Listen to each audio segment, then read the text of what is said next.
lovely people, welcome back to my channel. I'm Angeline and today we're making a very special birthday edition video because we're in the month of October and I live with an October baby, my husband. And it got me thinking, what can I make to commemorate this special occasion? And because birthdays are selfishly about the other person, not you, I had to put aside my dreams of rainbow confetti sprinkles and buttercream and have a think about what he would like. And he likes wagon wheels. The thing is, I don't really like baking desserts or sweet treats because in my mind, it's a lot of precise measurements and an ungodly mess in the kitchen. And if I see a recipe that asks for a cake beater, I run for the hills. But today, I'm gonna get over my fears, get a grip, and try to make wagon wheels. Okay, let's begin. In Thailand, they snack on fried grasshoppers because they don't have wagon wheels. Which would you prefer? The wagon wheel! Eat the wagon wheel! Weston's wagon wheels. A lot more delicious than fried grasshopper. It's kind of amazing that something like this ever made it on air, but I guess times were very different back then. So for any of my non-Australian viewers wondering what the heck is a wagon wheel, I'll describe it as two round discs of light shortbread sandwiching a layer of jam and an even thicker layer of soft marshmallow, and the whole thing is dipped in dark chocolate.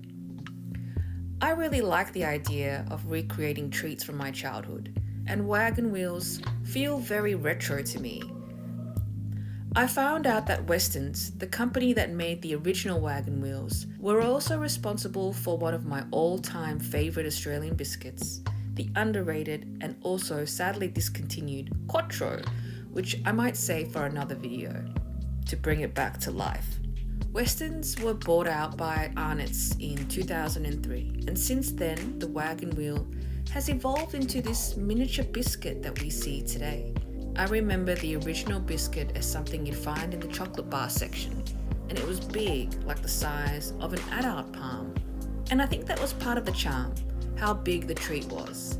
And to a kid, it was giant. I don't think they do the original size anymore.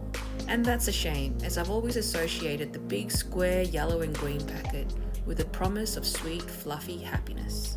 But today, we're going to revive the jumbo size and relive the glory of the original wagon wheel. When I think about wagon wheels, it takes me back to primary school. The first primary school I attended was very small and the classes were combined, so you'd have kids of different ages hanging together.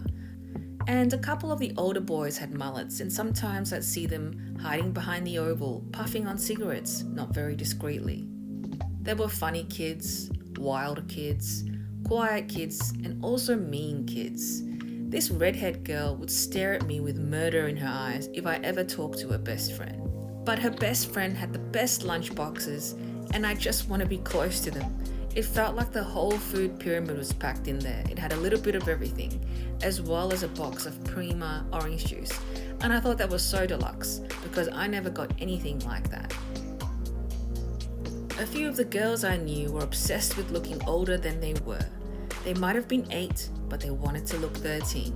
So they'd take out the little straw from the Prima juice box and stick it along the top row of their teeth. And then they'd ask me, do I look like I'm wearing braces? And I'd honestly not even know what braces look like, but I'd still say, yes you do. And then they'd say, cool, because I want to look like a teenager. And I thought it was the weirdest thing. But when I think about it, all kids do pretty weird things, including myself. In those early years, I didn't know how to make friends, so I would draw pictures of princesses with big, elaborate ball gowns, decorated with bows and pearls, and then I would tell the girls that they could keep the picture if they became my friend. It worked sometimes. There was a boy in my class that we'll call Sam, and he had long, messy blonde hair that fell into his eyes. He was really good with musical instruments, and he talked really fast. I noticed his mother a lot because she didn't look like the mums I saw volunteering in the tuck shop, dishing out cups of hot chicken noodle soup that would burn your mouth, and those little orange packets of Ovaltinis. Sam told us that she played guitar in a band, and I saw that she had long brown hair that she wore in a low ponytail down to her waist. She always looked so serene. One time, our class was getting ready for the soup activity, and I was really excited about it. I think we were in year 2, like a bunch of 8-year-olds. The activity was based on an old European folktale called Stone Soup, and the tale goes like this. One day, a hungry traveller passes through a sleepy village. He sets up a fire in the middle of the village and then knocks on the first door he sees. An old lady answers and says, "What do you want? I have no food to spare, nothing," and went to close the door. The traveller says, "Wait, I don't want any food. I just need to borrow your biggest pot, for I am making a magical soup." "A magical soup? Out of what?" she asked. The traveller takes out a stone from his pocket and says, "This stone is magic, and it makes the most delicious soup you will ever taste. I just need a pot and some water to boil it in." The old lady was curious now, so she obliged and carried a pot, filled it with water for the traveller. The traveller took it back to his fire, and then he drops the stone inside the pot, stirs the water and takes a sip. It is good, but it's missing a little seasoning. Do you have some salt? I'll share the soup with you if you give me some salt. The old lady thinks nothing of handing over a little salt in return for some magic soup, so she hurries home and returns with the seasoning. Another villager passes by and sees his neighbour by the bubbling pot and becomes curious about what's going on. The traveller tells him the same thing. He's making the most delicious soup from a magical stone that he's promised to share with the old lady, but it's still missing something that will make it incredible. Maybe a bit of potato? So the neighbour hurries home to find a potato. He's not going to miss out on this. It's not every day you get to eat magic stone soup. Another villager comes along, sees the small group gathered around the boiling pot, and hears the same story. She goes home into her garden, and moments later comes back with a carrot that she can share into the pot.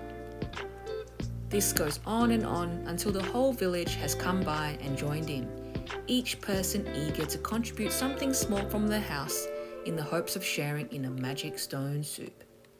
By the end of the tale, the traveller has made a hearty soup that can feed the entire village and himself, that started from nothing but a stone and the promise of something bigger. This story has stayed with me because of the traveller's clever ways and understanding of how people work.